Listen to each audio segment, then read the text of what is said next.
In the spring of 1945, the United States Army opened a formal criminal investigation against its own soldiers. Not for cowardice, not for desertion, for killing the enemy.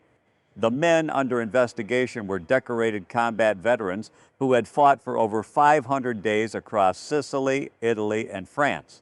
They were the men who had just liberated 32,000 dying prisoners from the worst place on earth.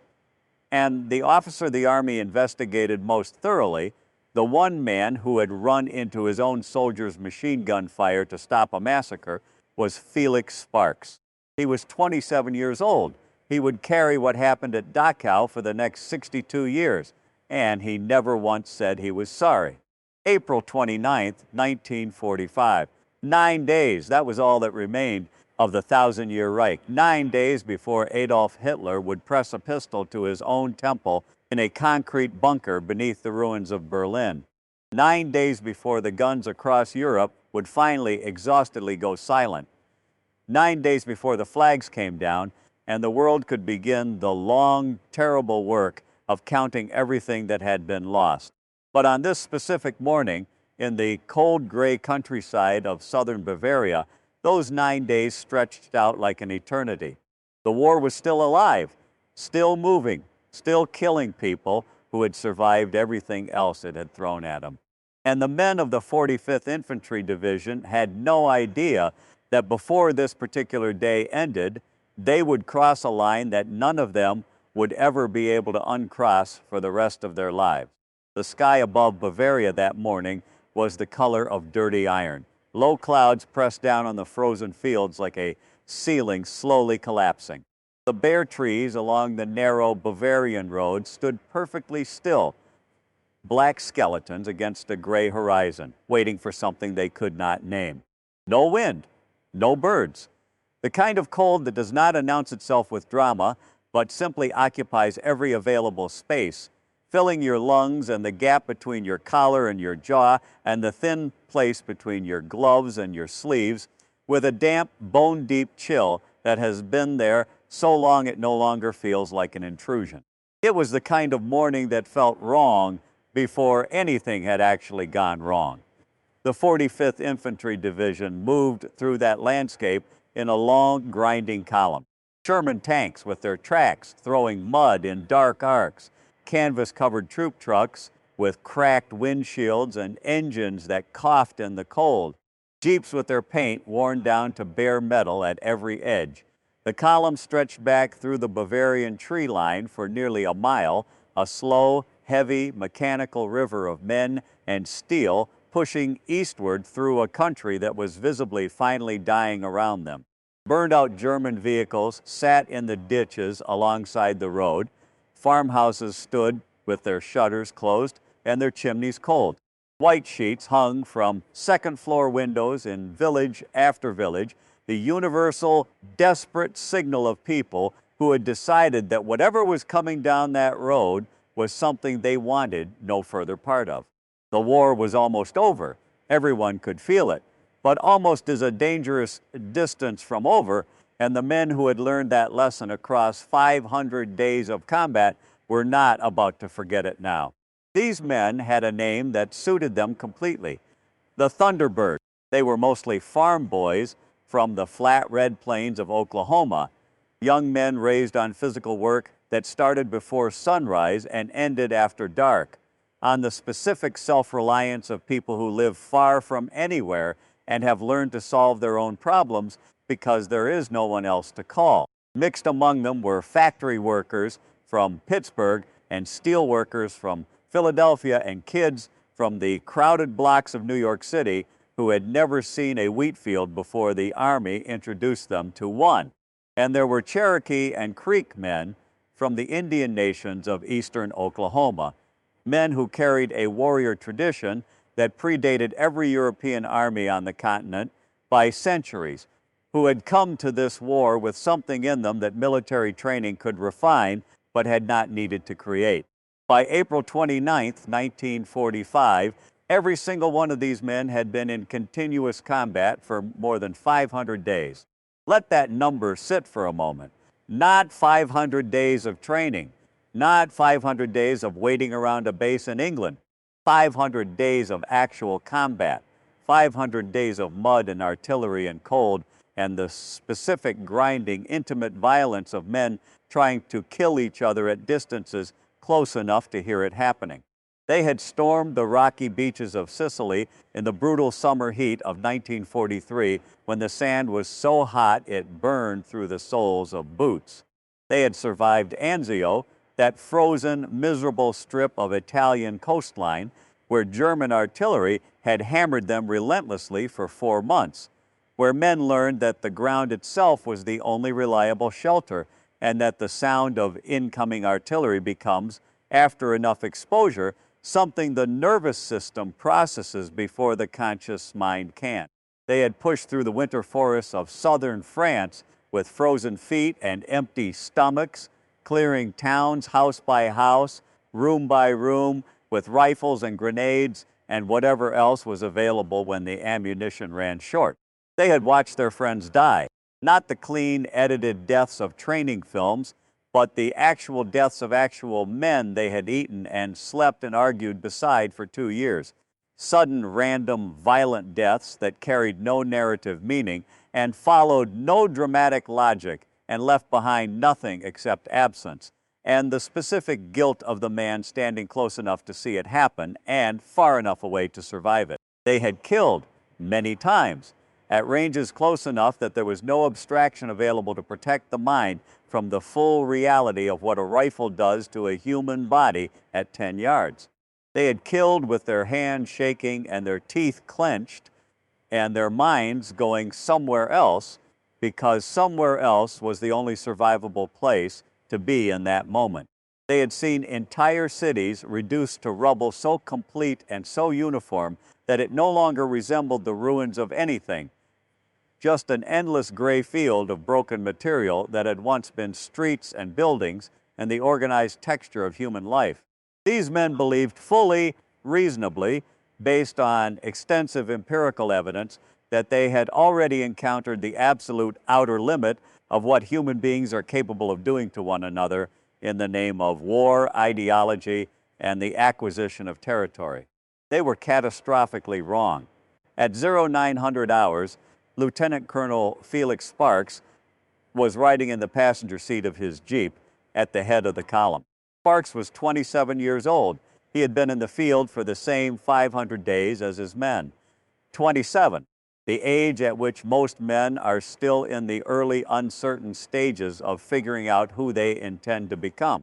But Felix Sparks had the eyes of a man who had already answered that question under conditions that would have permanently broken a significant percentage of the human population. They were steady eyes, quiet, the kind of eyes that have seen enough that they no longer need to perform anything, no confidence, no authority, no projection of command.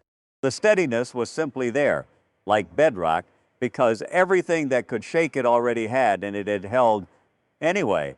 He was lean and hard in the specific way of men who have been in the field too long, not the muscles of training, but the stripped-down efficiency of a body that has spent 2 years converting every available calorie directly into survival. His uniform was caked in dried mud that had been there so long it had fused with the fabric. His hands were permanently rough. His face carried the tight, economical expression of a man who has learned to spend his energy only where it is absolutely necessary. He commanded the 3rd Battalion of the 157th Infantry Regiment, several hundred men who trusted him with the most fundamental thing a person possesses. He had earned that trust not through rank or performance in training environments, but through 2 years of making the right calls under conditions where wrong calls were measured in the specific, irreversible currency of dead soldiers. He was exhausted in the deep, structural way that goes beyond the reach of sleep, the exhaustion that accumulates across months of sustained stress until it becomes something permanent, a background condition of existence rather than a state that rest can address. He wanted the war to be over. That was the dominant fact of his interior life on the morning of April 29, 1945. Not victory, not history, not the geopolitical implications of what was happening across Europe. He wanted the shooting to stop. He wanted to go back to Arizona, to the mountains and the dry air and the overwhelming blessed ordinariness of civilian life, and simply exist without anyone trying to kill him or anyone near him for an extended period of time. The radio in the Jeep crackled, division headquarters. The transmission was delivered in the flat, procedural language of military communication, the language specifically designed to convey maximum information with minimum emotional content. Proceed to coordinates on the outskirts of Munich.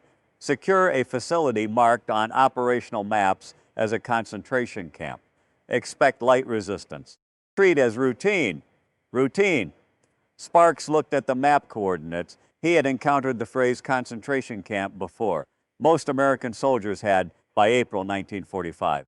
The rumors had been circulating for months. Stories of prison facilities for Jews and political dissidents, and the various categories of people the Nazi regime had decided did not belong in its version of the world. But combat soldiers develop, as a matter of psychological necessity, a practiced skepticism toward unverified information. The European war had generated an enormous volume of rumor and exaggeration, and men who reacted fully to every piece of unverified intelligence did not tend to remain functional for long. What Sparks expected at the coordinates ahead was a standard prisoner of war facility, barbed wire perimeter, guard towers, hungry men in military uniforms behind a fence, probably captured Allied airmen, American and British pilots shot down over Germany, perhaps some political prisoners, civilian rather than military, thin and miserable but alive. A formal, organized military surrender. Collect the weapons, establish the perimeter, distribute rations from the supply trucks, document, and move on.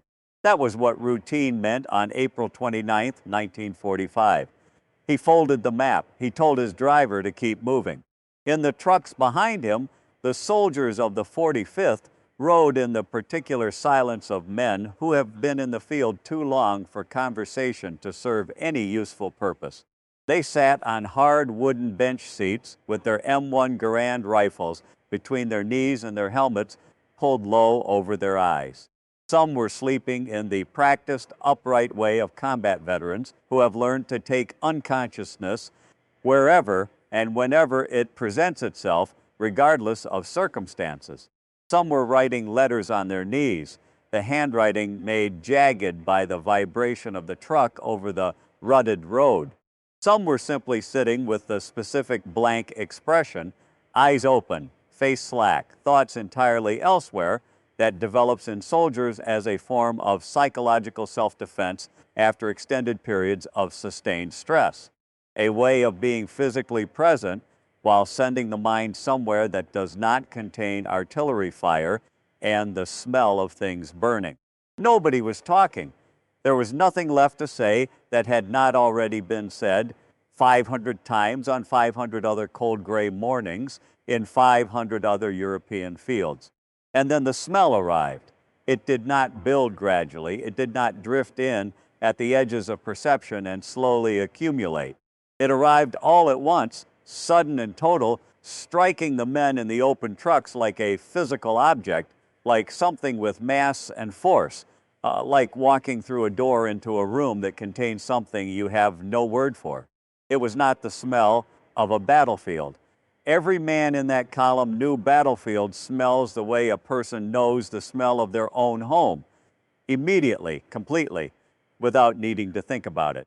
The sharp chemical bite of cordite, the iron and copper density of blood, the particular sweetness of decomposition at the specific temperature and humidity of the European theater.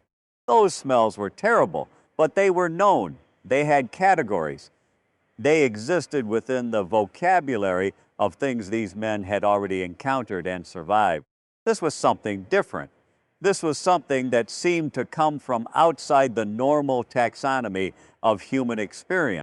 Heavy and sweet in a way that was entirely wrong, a sweetness that contained within it a depth of putrefaction so absolute that the combination did not register as smell so much as it registered as information delivered directly to the oldest part of the brain, the part that predates language, the part that does not process input in words or concepts, but simply in states, safe, not safe, known, unknown, this, not this. What the smell said, in the language of that ancient part of the brain, was, whatever is ahead of you is something you are not built to approach. The lead scout jeep stopped first. The young private behind the wheel sat motionless for 2 full seconds.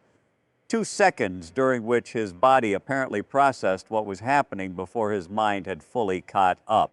Then he opened the door. He stepped out onto the road. He dropped to his hands and knees in the gravel and vomited with a full-body violence that emptied him completely. Behind him, the reaction moved back through the column like a wave. A tank commander cracked his steel hatch for air and recoiled immediately, hatch slamming shut. Men were reaching into pockets for handkerchiefs. The olive-drab squares of fabric that had wiped sweat and blood and tears across 2 years of European combat and pressing them tightly over their mouths and noses. Others were cupping their hands over their faces. Some were simply sitting with their eyes closed, as if the smell were something that could be navigated by not looking at it. By the time they reached the railway siding, the smell had become something that no longer needed description. They checked the bolts of their rifles without being ordered to. The movement went through the column automatically, hands moving to weapons with the unconscious precognitive urgency of people who have been in combat long enough that the body makes certain decisions without waiting for the mind to weigh in. Nobody said anything. Nobody needed to. The column rounded a bend in the narrow Bavarian road and Sparks raised his fist. The convoy stopped. Ahead of them, sitting on a small railway siding that ran parallel to the road, was a freight train. 39 wooden boxcars attached to a black, cold, completely silent locomotive. No steam, no movement, no sound of any kind. The train sat in the gray morning air with the absolute stillness of something that had been stopped for a very long time, not the stillness of a train pausing between stations, but the stillness of a thing that has reached the end of whatever it was and simply remained there. The sliding doors of several cars were cracked open a few inches. The smell was coming from the train. Sparks stepped out of his Jeep. He drew his .45 caliber service pistol, not because he anticipated armed resistance, but because every instinct built across 500 days of combat was producing a response that predated rational assessment. He ordered his men to dismount. He ordered them to approach and secure the train. Dozens of soldiers stepped off the trucks. Their boots hit the frozen gravel alongside the tracks. They walked toward the boxcars slowly, without their usual tactical efficiency, moving the way people move when something is simultaneously drawing them forward and driving every available instinct in the opposite direction. Private John Lee was 19 years old. He was from eastern Oklahoma, the son of a wheat farmer who had never in his life been more than 40 miles from the town where he was born before the United States Army loaded him onto a transport ship and sent him to Europe. There was nothing that would distinguish him in any history book. He was simply young and present on this specific morning, and the nearest man to the first boxcar when the order came to open the doors. He reached out and wrapped his fingers around the wooden sliding door. He pulled. The door scraped open on its rusted iron rail. John Lee looked inside. He let go of the door. He took 3 steps backward. His M1 Garand slipped from his other hand and struck the gravel with a hollow metallic sound that no one in the vicinity responded to in any way, because no one in the vicinity was capable of responding to anything except what was directly in front of them. His legs stopped working, not from injury, not from anything physical, but from the complete and instantaneous failure of his body to continue operating normally in the presence of what his eyes were sending to his brain. He sat down in the gravel beside the tracks, and he wept.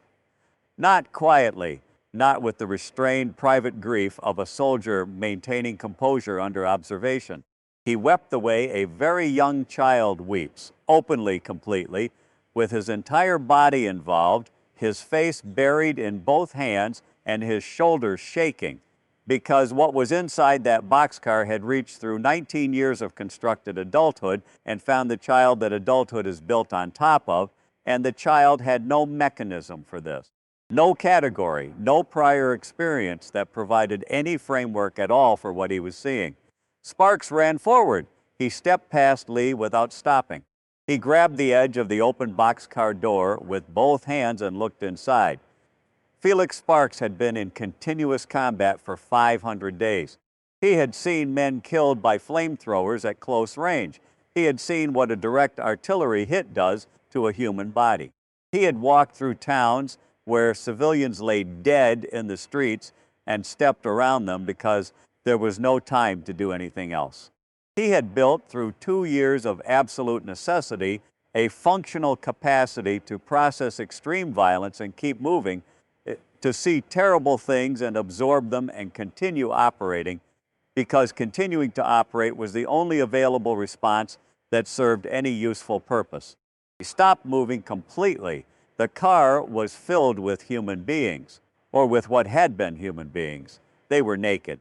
They were skeletal in a way that exceeded the physical parameters of what the word skeletal normally describes, reduced so completely by starvation that the bodies no longer carried any of the visual cues the eye uses to identify living or recently living people. Skin the gray-white color and approximate thickness of old paper, pulled tight against bone structures that pressed outward at every joint and angle. They were piled together from the wooden floor to the low ceiling, arms and legs and torsos intertwined in the disordered geometry of collapse, of people who had fallen where they died and remained there while the people around them fell in turn and the pile slowly accumulated in the dark. Their eyes were open. All of them, every face that was visible, had its eyes open, and their mouths were locked into expressions that existed in the specific terrible space between a scream and silence. Muscles fixed at the moment of whatever the final moment had been, preserved there by death the way photographs preserve a single instant. Sparks stepped back from the first car. He walked to the second and pulled the door open. The same. He walked to the third. The same. He walked the entire length of that train, all 39 cars, the full 200-plus yards of frozen gravel alongside the railway siding, and he opened every door that was not already open. Every single car contained the same thing, piled human bodies in the darkness, car after car after car, without variation, without interruption, without a single boxcar that offered anything except more of what the car before it had contained.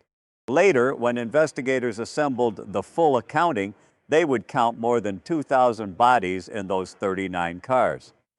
But Sparks did not need a number. He was standing at the end of a train that had been converted into a rolling mass grave, and the scale of it was entirely beyond the capacity of numbers to contain or explain. Some things are too large for mathematics to hold without losing something essential in the translation. He looked down at the gravel beneath his boots. The gray stones were stained dark, frozen blood, and the biological evidence of what the human body becomes when it is sealed inside an unventilated wooden box with hundreds of other human bodies and left there without water for 3 weeks. He looked more closely at the interior walls of the nearest car, at the wooden planks that formed the boxcar's inner surface. The wood had been attacked, gouged, torn, destroyed across its entire accessible surface with a sustained, desperate, concentrated violence. The fingernails of the people inside had been completely torn away. Multiple fingers on both hands broken, the bones visible in several cases through the damaged skin. They had clawed at the solid wooden walls in the pitch-black, suffocating panic of their final hours, when the air was going and the bodies around them were stopping one by one, and the darkness was complete, and the only thing left was the wall and the need to get through it. They had clawed until there was nothing left of their fingers to claw with. Then they had died in the dark. Now here is what those soldiers did not know yet, what they could not have known standing in the cold morning air beside those 39 cars. That train had left Buchenwald concentration camp on April 7th, 1945, 22 days before Sparks and his men arrived at that railway siding. The SS officers who organized that transport had known when they gave the order to load the prisoners and lock the doors that the German railway network was in a state of near total collapse from years of Allied strategic bombing. They had known the journey would take far longer than a normal transport schedule. They had known the cars contained no food, no water, no ventilation system adequate for human survival over an extended period. They had known all of this before they signed the authorization. And in the cab of that cold, dead locomotive, recovered by American soldiers that morning, as they secured the train, there were documents, transport manifests, scheduling authorizations, a movement order signed with the full name and rank of the SS officer who had directed the train to depart and the doors to be sealed. Not a tragedy produced by wartime chaos, not a miscalculation made under the pressure of a collapsing military situation with incomplete information. Not an accident, a decision written down, authorized, signed, filed for the administrative record of an organization that kept thorough records of everything it did, because when those records were created, no one who created them believed they would ever be called upon to answer for them. The murder of more than 2,000 people in those 39 cars had been planned and authorized and documented by a man who considered it an organizational matter and moved on to the next item on his desk. Felix Sparks stood in the gray morning air at the end of that train and held that fact inside his chest alongside everything else he was holding. Medic William Walsh was moving along the far side of the train, working his way systematically from car to car with the focused urgency of a combat medic whose training demands that he search for survivors regardless of what the evidence suggests about the likelihood of finding one. He kept his mind in the professional clinical register, the controlled, functional state that medical training provides as a partial defense against the things that medicine is sometimes required to witness. In the fourth car from the rear, deep beneath the weight of 3 other bodies, he saw movement. He stopped. He pulled the door fully open and climbed inside. The man was alive, barely, mechanically alive in the way that the human body sometimes continues its most fundamental operations long after everything that makes life worth the effort of surviving has been taken away. He was so profoundly starved that his body had consumed itself down to the absolute structural minimum. Bone, skin pulled tight as old leather, the faint and stubborn persistence of a heartbeat that had refused to stop through 22 days of darkness and cold and the accumulating weight of the dead around him. Walsh knelt beside him. The man's eyes opened slowly. They moved across the dim interior of the boxcar and found Walsh's face.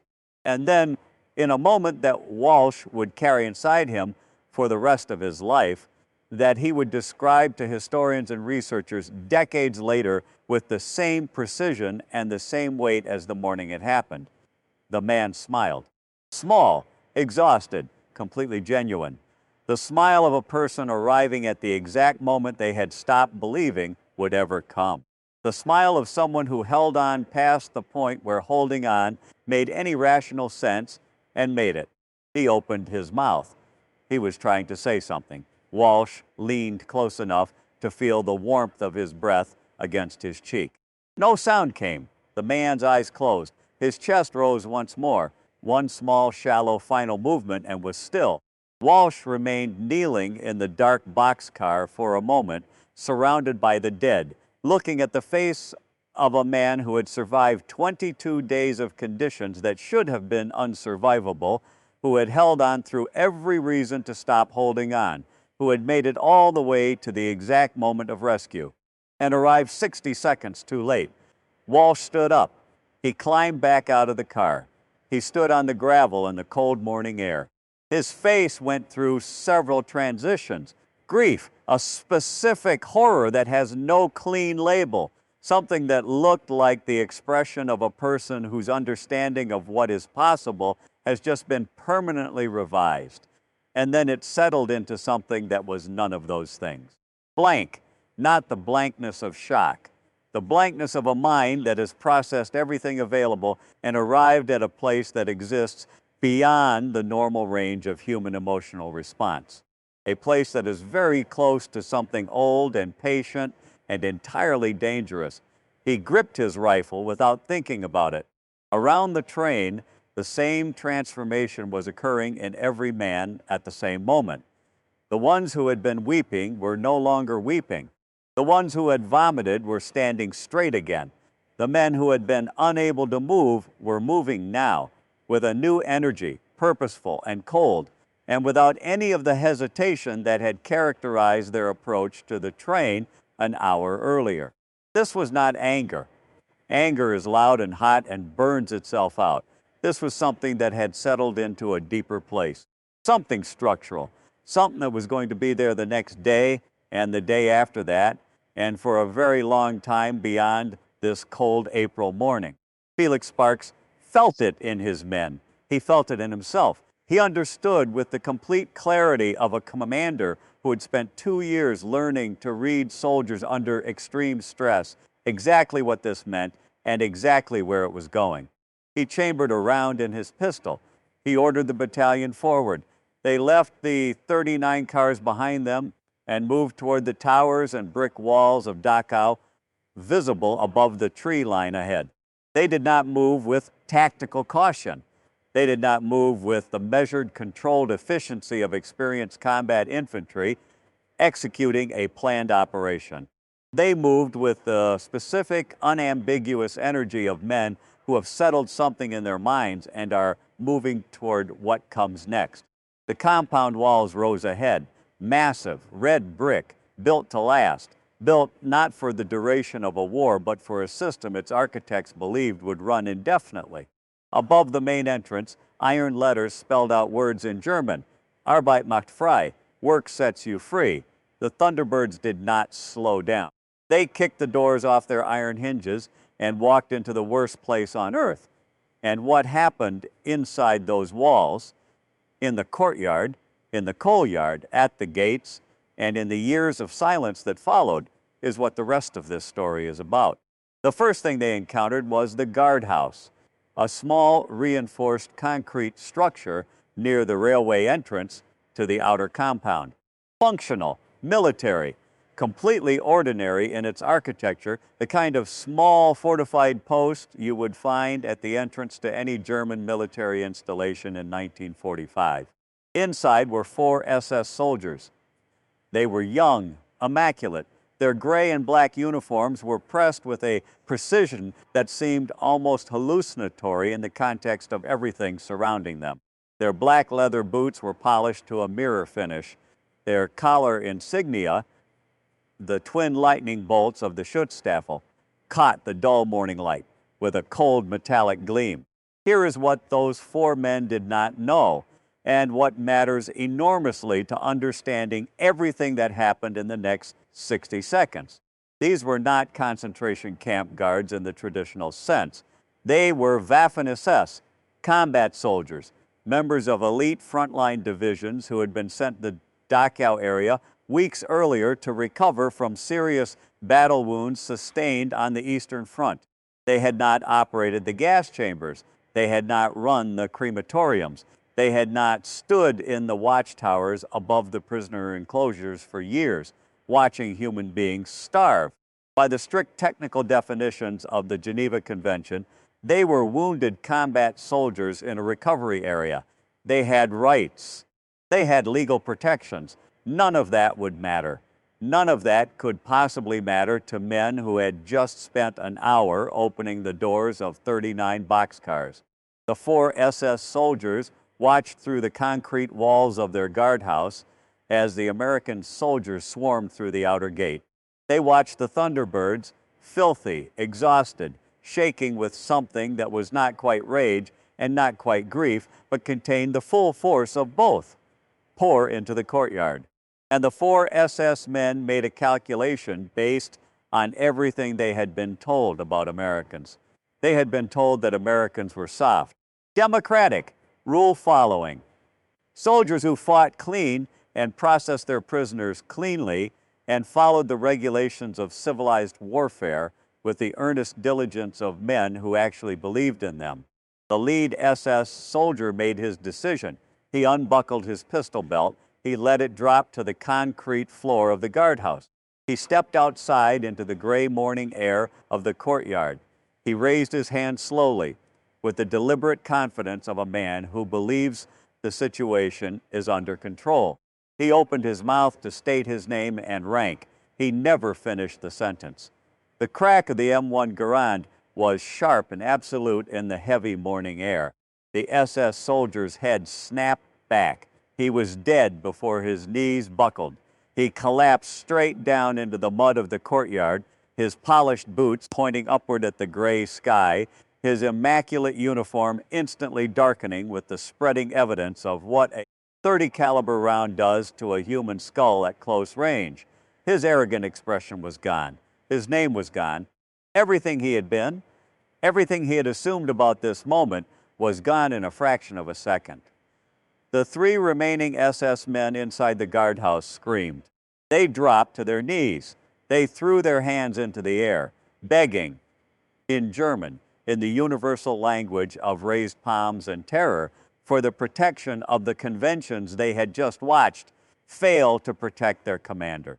A young corporal from New York raised his Thompson submachine gun. He pulled the trigger and held it down. A devastating burst of .45 caliber submachine gun fire tore through the cold air. The 3 SS soldiers were cut apart where they knelt. They collapsed into the dirt beside their commander, their pressed gray uniforms soaking dark in seconds. Sparks stood feet away. He watched the blood pool into the frozen ruts of the courtyard mud. He said nothing. On any other day, in any other town, in any other country, he would have moved immediately. He would have physically intervened. He would have arrested the shooters on the spot and written up court-martial charges before the smoke cleared. That was not a question of temperament or ideology. It was military law, clear and absolute, and Felix Sparks had enforced it without hesitation across 500 days of combat. But Sparks had just spent an hour at the train. He looked at the 4 bodies bleeding out in the mud. He turned his back. He chambered a fresh round in his pistol and kept walking toward the inner compound. The unwritten law had been established in that courtyard, and every man in the battalion understood it without being told. They were not taking prisoners today. They pushed deeper into the compound, moving like a tide through the brick corridors and open staging areas of Dachau's outer administrative complex.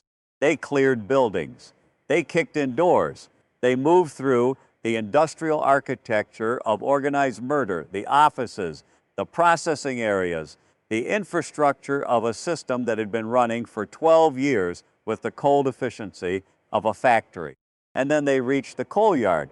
It was a massive open space enclosed by high red brick walls, an enormous staging area used to store the coal that fed the camp's crematorium furnaces.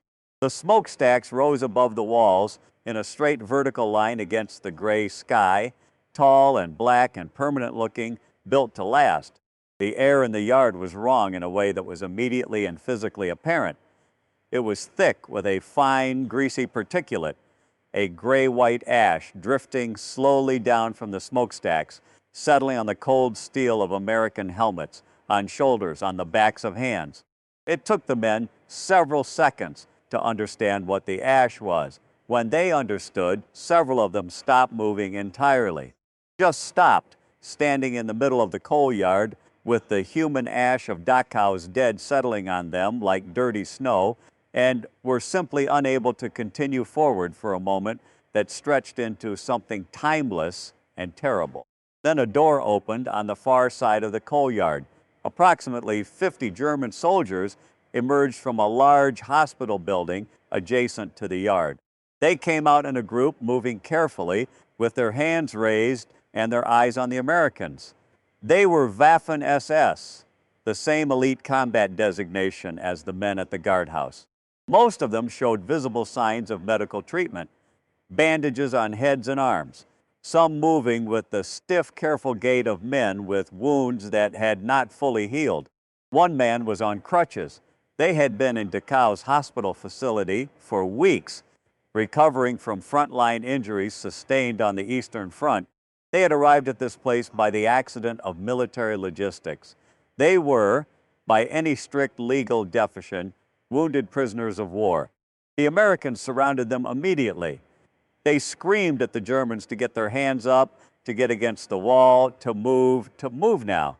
The SS soldiers obeyed. They were stripped of any remaining equipment and ordered to line up directly against the massive red brick wall at the far end of the coal yard. 50 men, shoulder to shoulder against the wall, hands clasped behind their heads.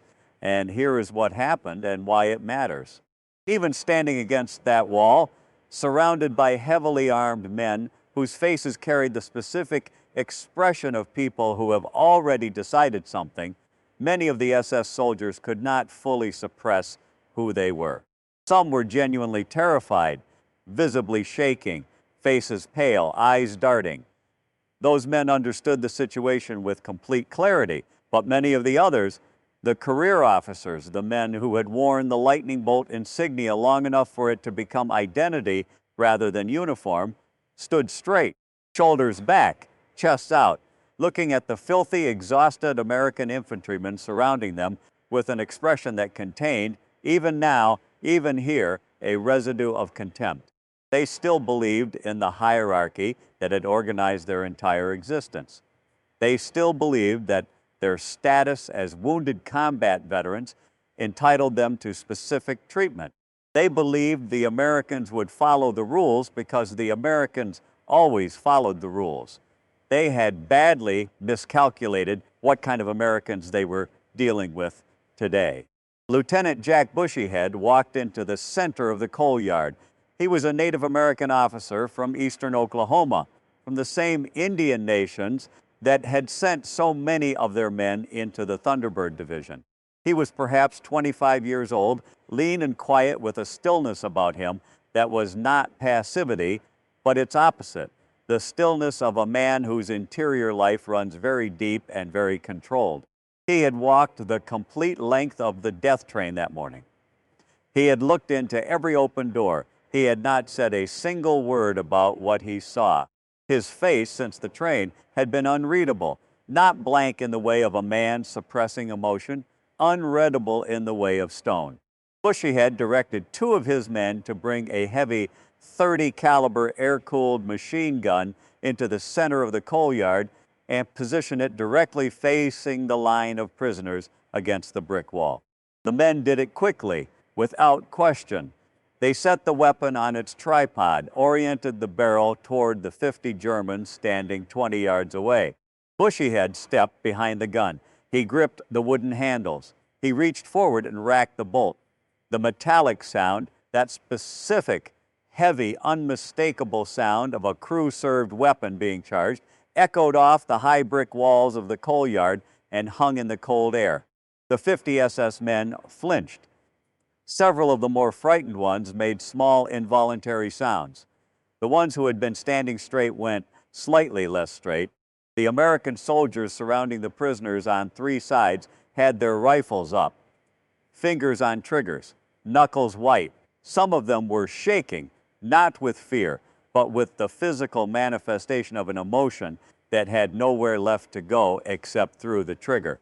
Some of them were crying, openly, without apparent awareness of it, tears running down their faces while their eyes stayed fixed on the men against the wall.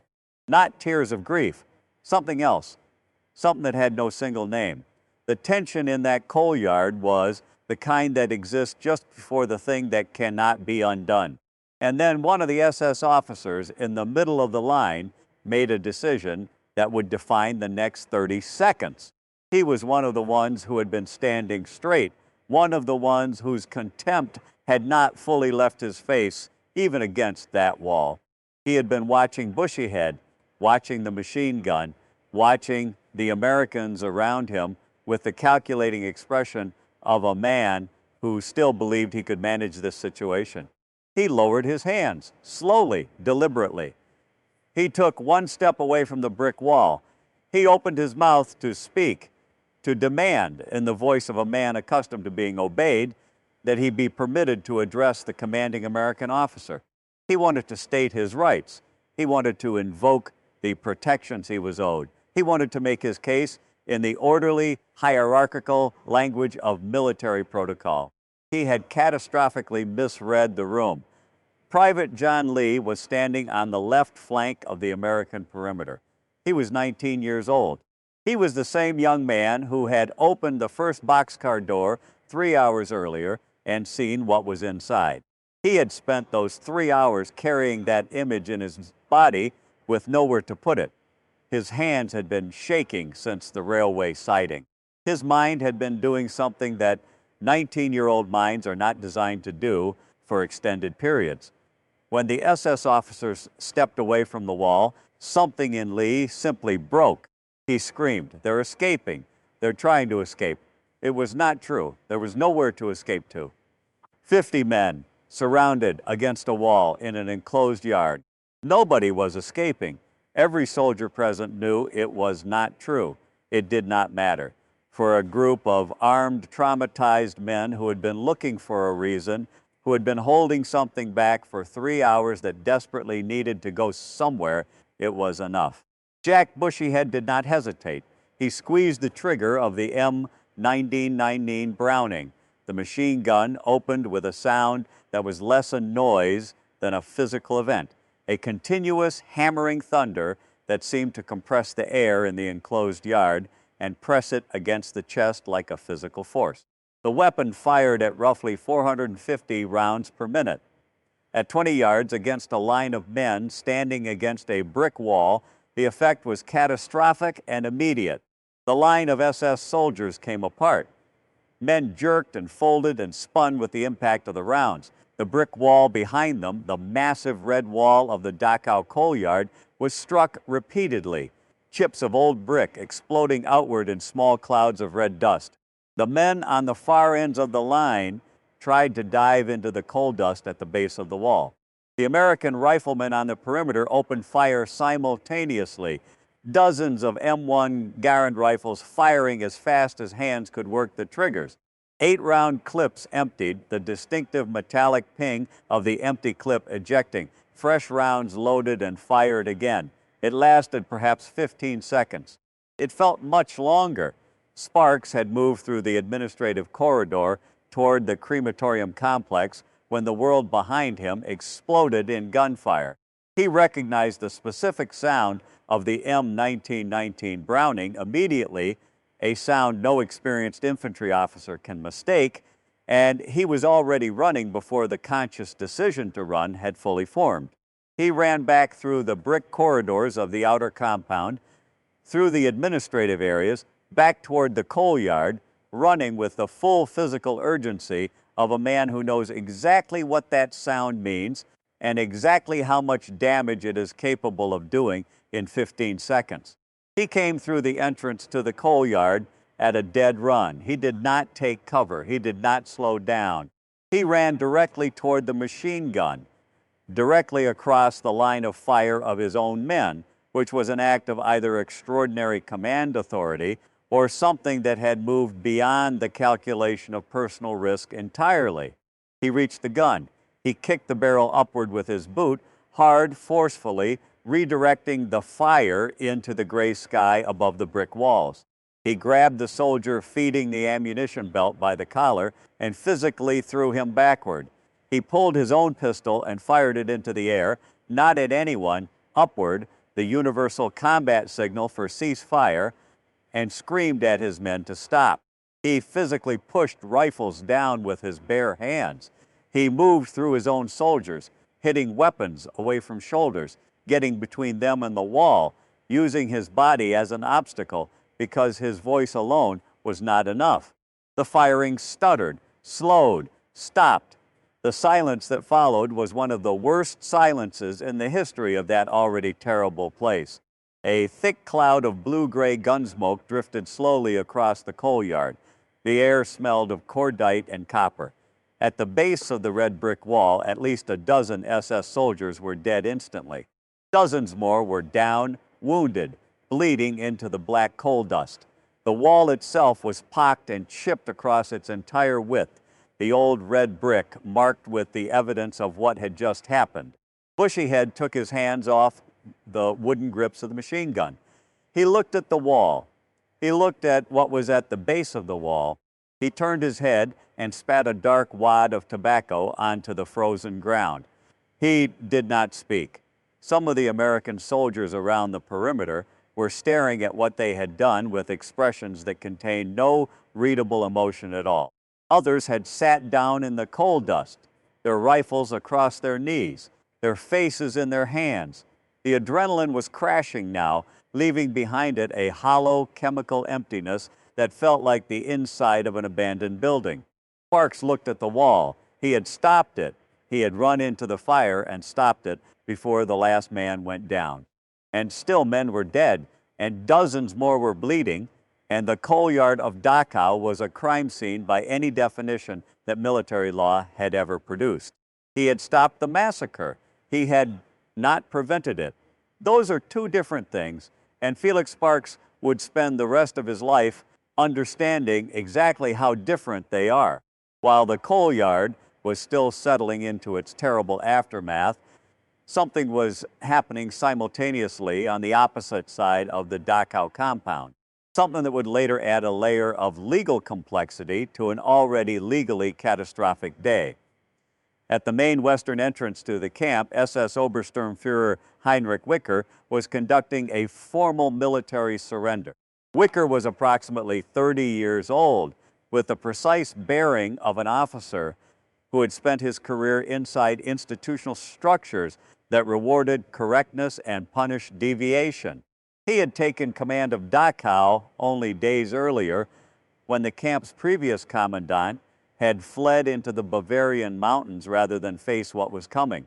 Wicker had inherited a catastrophe, 32,000 dying prisoners, a staff in various states of panic or arrogance, a facility that had been running as a killing machine for 12 years and was now simply a machine with nowhere left to go. He had chosen to do this correctly. He had obtained the presence of a neutral representative from the International Committee of the Red Cross, a Swiss official whose presence was intended to guarantee the safety of all parties under international law. He had prepared a white flag. He had organized the formal paperwork of institutional transfer. He had walked to the main gate of Dachau and waited for the Americans. Brigadier General Henning Linden arrived at the western gate with a separate American unit, distinct from Sparks's battalion that was operating in the eastern sections of the compound. Linden was a senior officer, organized, correct, operating within the established framework of military protocol. He received Wicker at the gate. He accepted the white flag. The formal process of surrender and transfer of custody began. And at that exact moment, from the eastern side of the compound, several hundred yards away, the sound of the M1919 Browning machine gun rolled across the Dachau complex like a long, continuous thunder. Linden heard it. He was in the middle of receiving the formal surrender of a German officer holding a white flag under Red Cross protection. The sound of a crew-served weapon firing in sustained bursts was clearly audible from where he stood. He continued with the surrender proceedings. He did not stop. He did not send someone to investigate.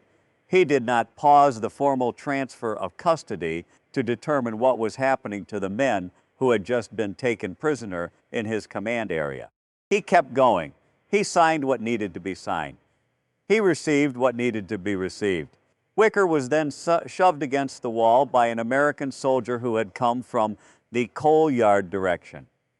A soldier who did not care about white flags or Red Cross representatives or the formal dignity of institutional surrender. Wicker who had organized the most correct possible version of giving up, found himself with an M1 barrel pressed into his chest and a furious young American face inches from his own. Lyndon did not intervene in that either. What Henning Lyndon knew, and when he knew it, and what he chose to do with that knowledge, these questions were never fully answered in any official proceeding. He never explained publicly why he continued receiving a formal surrender while a massacre was audible in his command area. He never addressed the contradiction between the white flag in front of him and the machine gun fire behind him. Some silences in history are accidental. Some are chosen. Inside the main prisoner enclosure, behind the electrified fences, behind the iron gate with its mocking letters, 32,000 human beings had heard the gunfire too. They had been hearing sounds from outside the wire for hours. American vehicles, American voices. The sounds of something different, something that wasn't the daily machinery of their imprisonment. They had pressed themselves against the inside of the fence, skeletal, barely standing, many of them too weakened by starvation and disease to walk more than a few steps. And they had listened. When the inner gates finally swung open and the first American soldiers came through, the sound that erupted from inside that enclosure was unlike anything the Thunderbirds had ever heard. It was not cheering. It was bigger than cheering. It was the collective release of 32,000 people who had been living inside a reality so extreme and so sustained that the arrival of rescue did not compute as something that could simply be welcomed. It had to be expelled, screamed out, discharged from the body like something that had been held under pressure for years. The prisoners surged forward. Men and women, some barely able to stand, their bodies reduced to the absolute minimum that sustains life, threw themselves against the barbed wire in their desperate need to reach the Americans. The electrified wire was still live. Some of them were electrocuted. They fell. Others stepped over them and pressed forward. The American soldiers were physically overwhelmed. Men who had maintained their composure through the death train and the coal yard and everything between now found themselves completely undone by this, by the living, by the sound of people who were still alive and knew it, by the weight of 32,000 pairs of hands reaching toward them. In one of the watchtowers above the prisoner enclosure, an SS guard had remained at his post. He watched the gates open. He watched the prisoners surge forward. He watched the American soldiers come through. He raised his rifle. He fired into the crowd of prisoners below. One shot, one man falling. A man who had survived however many years of Dachau, who had lived through everything this place had done to him, who had made it all the way to the day of liberation. Every American weapon in the vicinity turned toward the tower simultaneously. M1 Garand, Browning automatic rifles, Thompson submachine guns. They opened fire on the wooden tower structure in a concentrated, sustained volley that lasted perhaps 10 seconds. The tower was not simply hit, it was destroyed. The wood splintered and collapsed. The SS guard was struck multiple times. His body went over the railing and fell. The prisoners reached him before any American soldier could. What happened next was witnessed by multiple American soldiers and recorded in later testimony. It lasted a short time. When it was over, there was nothing left that resembled what had been an SS guard 5 minutes earlier. The American soldiers who witnessed it did not intervene. Deeper inside the enclosure, the Thunderbirds moved through the wooden barracks buildings, finding the SS men who had chosen to hide rather than run. They found them under bunks, in storage spaces. Several had stripped off their SS uniforms and pulled on the striped prisoner garments, desperate, obvious attempts to disappear into the population they had been guarding for years. The Americans were not deceived. They pulled the hiding men out by whatever they could grab. They dragged them into the open. In several distinct areas of the compound, in the minutes that followed, American soldiers moved away from groups of SS prisoners and did not come back. The Howard Report, The military investigation that would be assembled in the days following April 29th would note carefully and with precise legal language that in multiple instances, American soldiers had vacated their guard positions in the proximity of SS detainees and prisoner groups. The report noted that these departures appeared deliberate. It noted that the subsequent deaths of SS personnel in those areas were documented. It did not describe what happened during those intervals. It didn't need to. What happened during those intervals was the specific justice of people who had been given, for a few unguarded minutes, access to the men who had held their lives in their hands for years. It was not clean. It was not proportional. It was not the justice that courts produce. It was something far older and far more direct, delivered with the tools that were available in a concentration camp: shovels, rocks, bare hands, the weight of numbers. By the time the cold Bavarian sun began its descent toward the tree line on the afternoon of April 29, 1945, more than 50 SS personnel were dead inside the Dachau complex. Some had been shot by American soldiers in circumstances that left no legal ambiguity about what had occurred. Some had died in ways that the military investigators who arrived the following morning would photograph and catalog and ultimately choose not to pursue. Not one of them had been formally tried.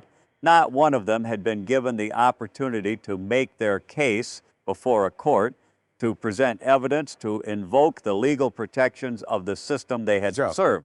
Felix Sparks gathered his men in the late afternoon. He looked at their faces, the faces of soldiers who had begun the day exhausted and ended it in a place that had no map. He ordered them to establish perimeter security. He ordered the surviving SS prisoners transferred to secure custody. He ordered his medics into the prisoner enclosures to begin the overwhelming, heartbreaking work of trying to keep 32,000 barely living people alive through the coming night. He looked at the coal yard wall one more time before the light went entirely. The bullet marks in the old red brick, the dark stains at the base of the wall, he had stopped it. He had run into his own men's fire and stopped it. And it had still happened. The Thunderbirds had come to Dachau as soldiers of the United States Army, bound by law and training and the long institutional tradition of the most powerful military force the world had ever assembled. They had come as liberators, as representatives of something better than what they were liberating people from. By the end of April 29, 1945, they were something more complicated than that, something that could not be fully described by either the word liberators or the word they would not use about themselves, even in the darkest privacy of their own thoughts, for the rest of their lives. The next morning, the jeeps with the clean uniforms would arrive, and everything that had happened inside these brick walls would become a different kind of problem entirely.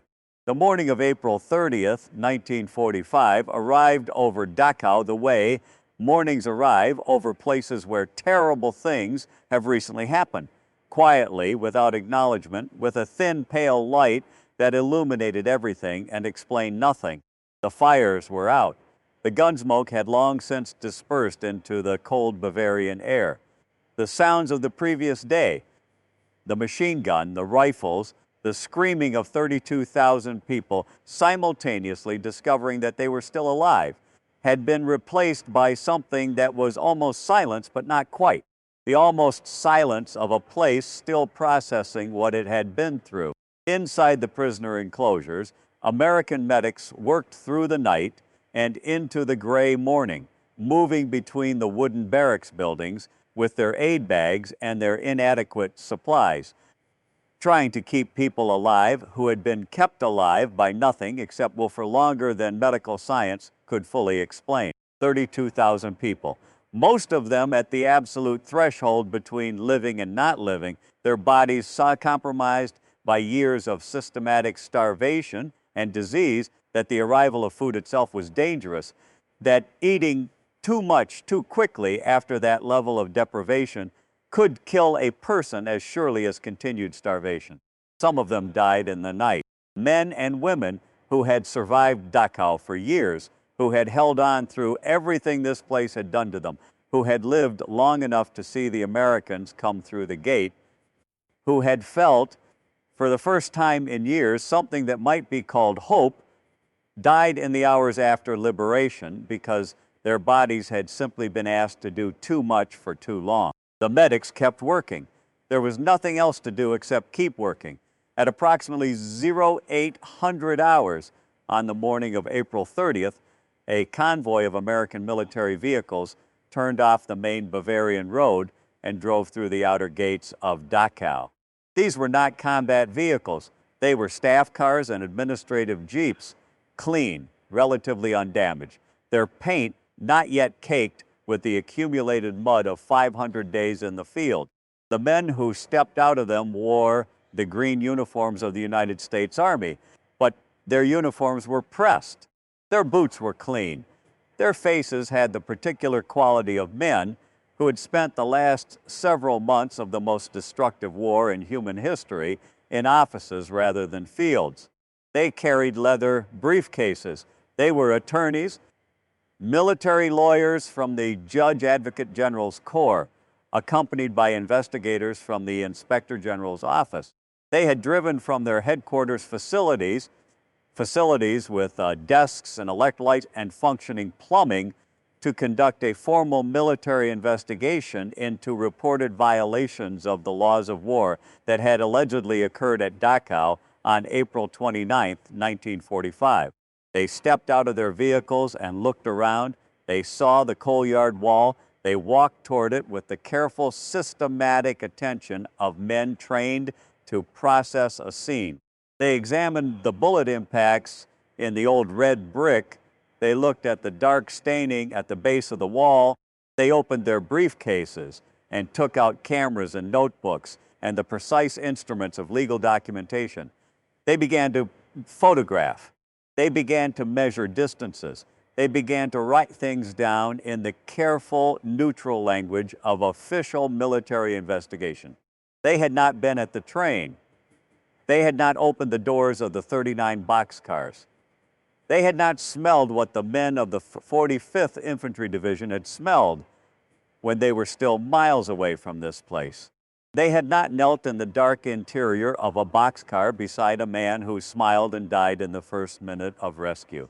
They had not stood in the coal yard when the ash came down. They had their briefcases and their cameras and their legal training. And they had the Geneva Conventions and the Uniform Code of Military Justice, which were clear and specific and did not contain provisions for what a soldier is supposed to do after spending an hour at a death train. They began interviewing soldiers. The soldiers of the 45th Infantry Division sat across from the military lawyers in whatever cleared space was available inside the Dachau complex and gave their testimony. They were exhausted in a way that went beyond physical exhaustion. They spoke in the flat, affectless tone of people who have moved through something so extreme that the normal emotional registers of human speech no longer seem adequate to describe it. The lawyers wrote everything down.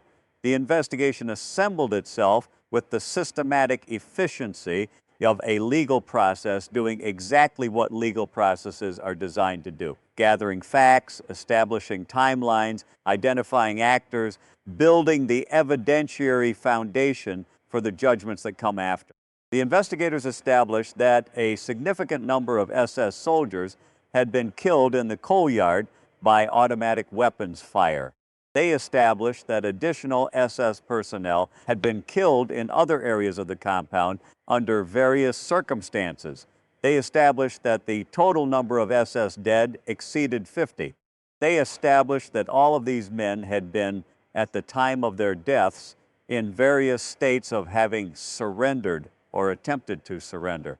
They established the name of the officer who had operated the machine gun in the coal yard, First Lieutenant Jack Bushyhead.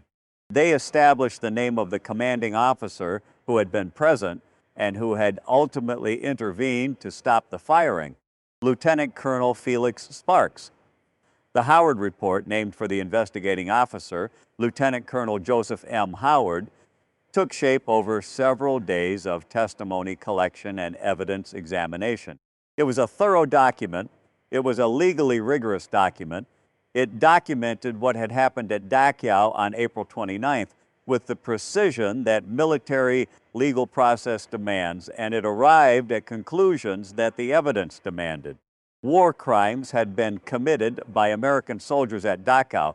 The report recommended court-martial proceedings against Lieutenant Jack Bushyhead and several other soldiers directly involved in the coal yard shooting. It recommended that the commanding officer, Lieutenant Colonel Sparks, face formal review for failure to prevent unlawful killings that occurred within his command area and in his presence. The Howard Report was assembled, bound, and sent up the chain of command. It traveled through the layers of American military authority in the European theater until it reached the desk of the commanding general of the 3rd United States Army, General George S. Patton. Patton was 59 years old. He had been a soldier for his entire adult life. He had studied war the way other men study Scripture, with devotion and rigor and the absolute conviction that it contained the most important truths available to a human being. He was not a gentle man. He was not a patient man. He was not, by any reasonable measure, a man who gave excessive weight to the feelings of others when those feelings conflicted with his operational objectives. He had slapped a hospitalized soldier across the face during the Sicily campaign for what he considered insufficient toughness. He had driven his armies across Europe with a relentless, consuming aggression that his superiors frequently found alarming. But George Patton had also recently visited Ohrdruf. Ohrdruf was a subcamp of Buchenwald, liberated by American forces in early April 1945. Patton had gone to see it personally, accompanied by Generals Eisenhower and Bradley. He had walked through the camp and looked at what was there.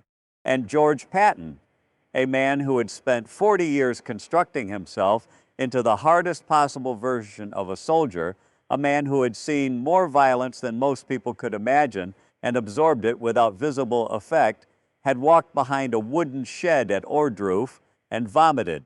He had come back out. He had composed himself. He had ordered the local German civilian population, the people of the nearby town who had spent 12 years claiming they did not know what the smoke meant, that they did not know what the smell was, that they had no idea what was happening on the edge of their community. He had ordered them to come to the camp and dig mass graves for the dead with their bare hands. That was Patton's response to Ohrdruf. Now he sat behind his heavy wooden desk in his headquarters and read the Howard Report. He read about the coal yard. He read about the machine gun. He read about the 4 men at the guardhouse. He read the sworn testimony of exhausted soldiers trying to describe in legal language what they had seen at the 39 boxcars and what that seeing had done to them. He read the names. He read the recommendations. He sat quietly for a long time after he finished reading. The military lawyers who had delivered the report stood in his office. They stood at attention, as men do in the presence of a commanding general. They had done their jobs correctly and thoroughly, and they had every reason to expect that the chain of command would now do its job, that the findings of a properly conducted military legal investigation would be acted upon, that the men identified as having committed violations of the laws of war would be held accountable, that the institution would demonstrate its commitment to the rules it claimed to represent. What happened instead would not appear in any official record. What is known from Sparks's own account, from the accounts of others who were present or who spoke with those who were present, is that Patton read the report. He read the recommendations. He looked at the names of the men who were recommended for court-martial. He looked up. He closed the report. He did not call for a military tribunal. He did not authorize a single court-martial proceeding. He did not sign any document directing that the investigation's recommendations be carried forward into action.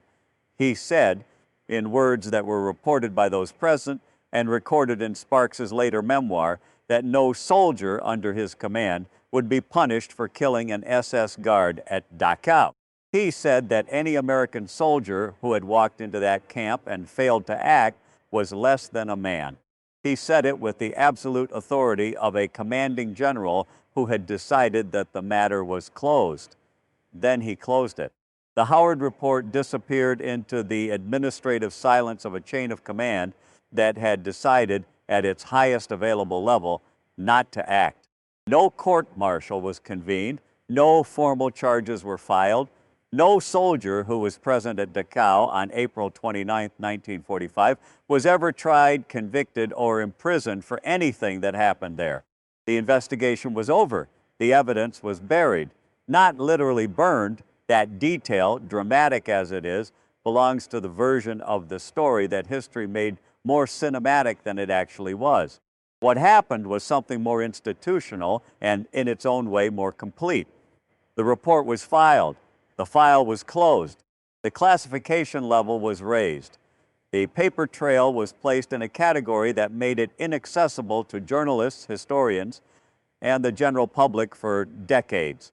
The silence was total, and total silence, maintained at the level of a commanding general with the full weight of military institutional authority behind it, is a more effective burial than any fire. And then the men of the 45th Infantry Division went home. The war in Europe ended 9 days after Dachau, exactly as the calendar had promised. The instruments of German surrender were signed. The flags came down. The machinery of the Third Reich, the most destructive governmental enterprise in the history of organized human civilization, stopped. The Thunderbirds were shipped back across the Atlantic on transport vessels, the same gray ocean they had crossed in the other direction 2 years earlier when they were younger and did not yet know what they were going to see. They arrived in ports on the eastern seaboard. They were processed out of military service with the administrative efficiency of an institution, moving several million men back into civilian life simultaneously. They were given their discharge papers and their back pay and a train ticket to wherever they were from. They went back to Oklahoma. They went back to New York. They went back to the farms and the factories in the ordinary American life that had been waiting for them in suspension while they were gone. They did not talk about the coal yard. They did not talk about the train. They did not talk with their wives or their parents or their friends or eventually their children about what April 29, 1945 had been or what it had done to them or what they had done. They talked about other things. They talked about the parts of the war that were narratable, the parts that fit inside the stories that returning soldiers are expected to tell, the stories with clear heroism and clear villains and outcomes that feel resolved. The coal yard was not narratable. The coal yard did not resolve, so they carried it. Inside the ordinary American lives they rebuilt after the war. The jobs, the families, the houses in the post-war suburbs that were going up everywhere, the backyard barbecues and the Little League games and the decades of a country that was moving forward with enormous confidence and enormous energy and enormous determination not to look too carefully at the cost of what it had just done. They carried it privately, silently, in the specific, permanent way that men of that generation carried things, which was without complaint and without discussion and with the durable daily damage that unprocessed experience inflicts on the interior of a person over the course of a long life. Some of them drank. Some of them became very quiet men who startled at loud noises and did not sleep well and were present in their homes in the physical sense while being somewhere else entirely in every sense that mattered. Some of them simply got up every morning and worked and provided and functioned and did everything that was asked of them, and never in 40 years of post-war American life told a single person what they had seen in the coal yard of Dachau on a cold April morning in 1945. Felix Sparks went to law school. He came back from Europe and used the GI Bill to get his law degree and built a legal career in Colorado. He was good at it.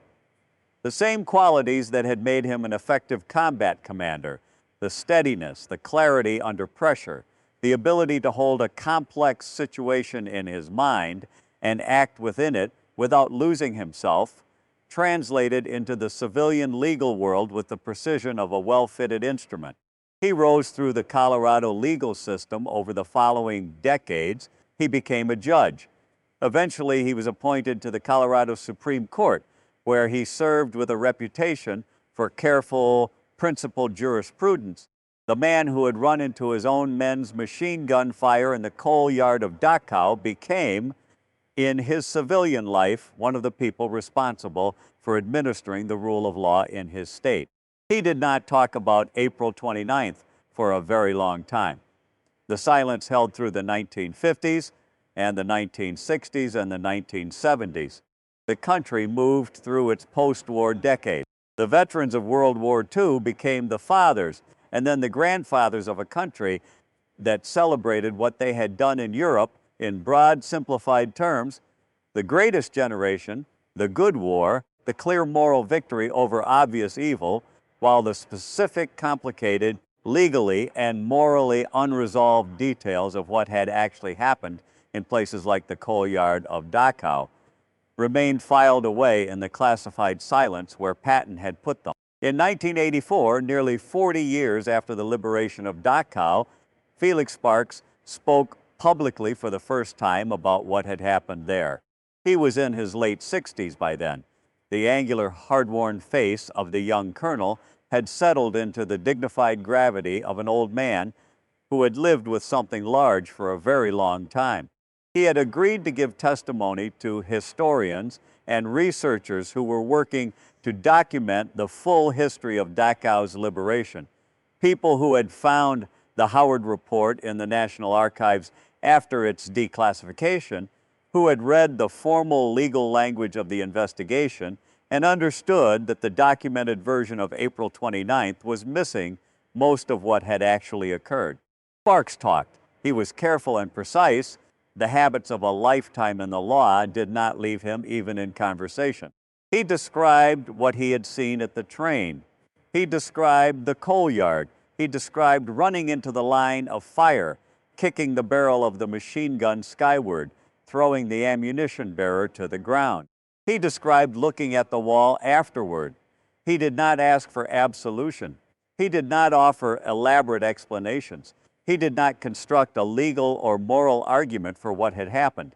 He acknowledged what had happened with the directness of a man who has spent 40 years thinking carefully about something and arrived at a position of clear-eyed honesty about its full complexity. When a researcher asked him directly what he wanted people to understand about that day, Sparks was quiet for a moment. Then he said, "I saw those train cars. That was all. No elaboration, no qualification, no invitation to conclude that this explained everything or excused anything.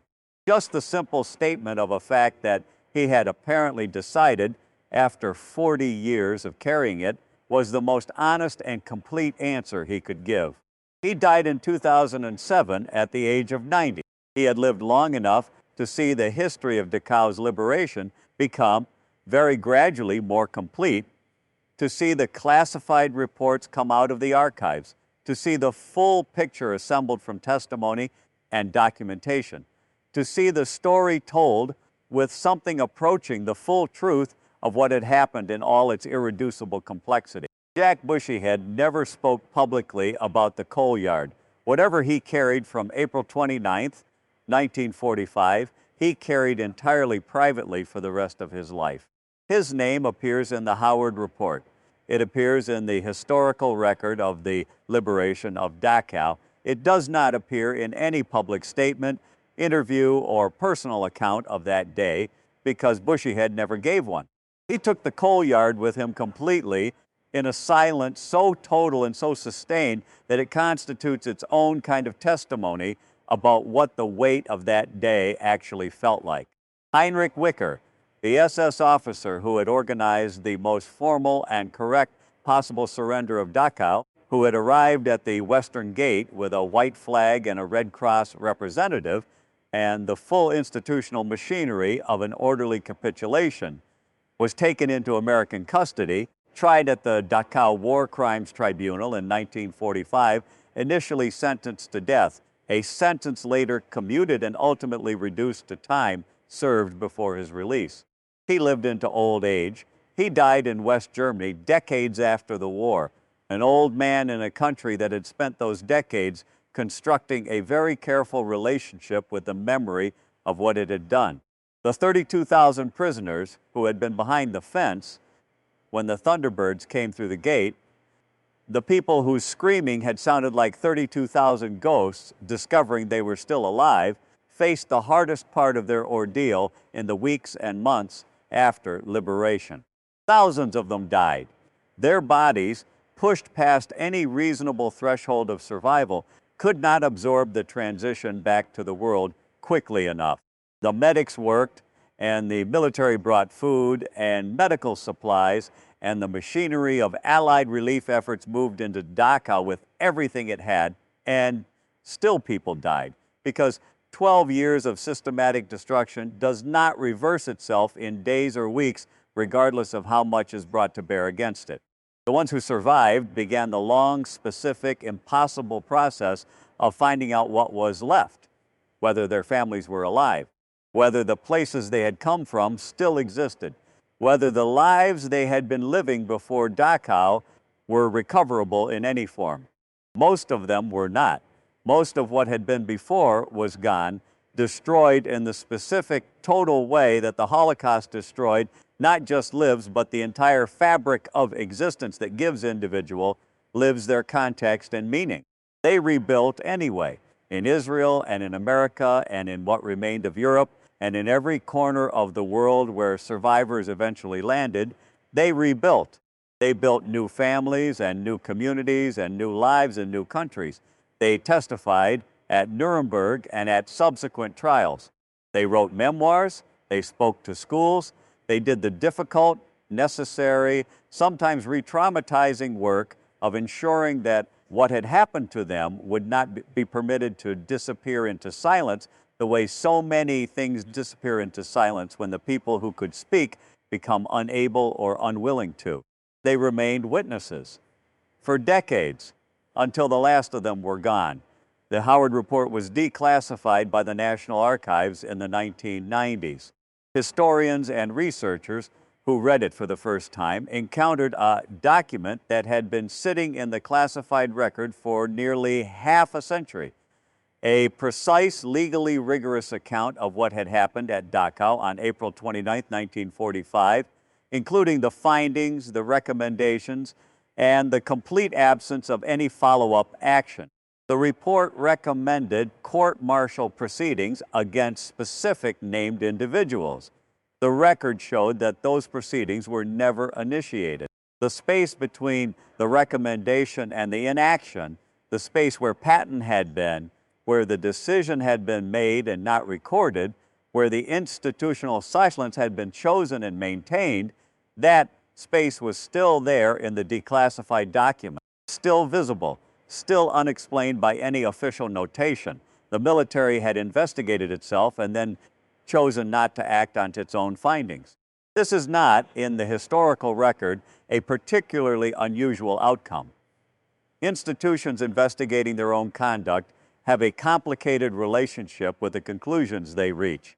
What makes the Dachau case specific and significant is the clarity of the evidence on both sides, the clarity of what the soldiers did, and the clarity of what those soldiers had seen before they did it. The Howard Report documented a war crime.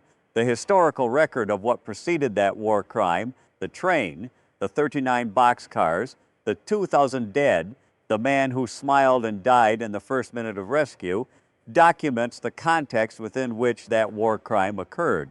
Both things are true simultaneously. Both things resist the simplification that human beings naturally reach for when they encounter the genuinely complicated. Felix Sparks understood this. He lived with both things for 90 years and never pretended they could be separated or that either one canceled the other out. The coal yard happened. The train happened. The coal yard happened because the train happened. The train happened because of a system that operated for 12 years with the full support of an entire national government and a significant portion of an entire national population. All of it is true at the same time. There is one more thing. Among the facts that the historical record establishes about April 29, 1945 at Dachau, there is this one. Felix Sparks was the most thoroughly investigated individual in the Howard Report's proceedings. The commanding officer who ran into the line of fire to stop the shooting, who kicked the barrel of the machine gun skyward, who threw the ammunition bearer to the ground, who fired his own pistol into the air and pushed his men's rifles down with his bare hands, was the man who received the most sustained legal scrutiny in the investigation that followed.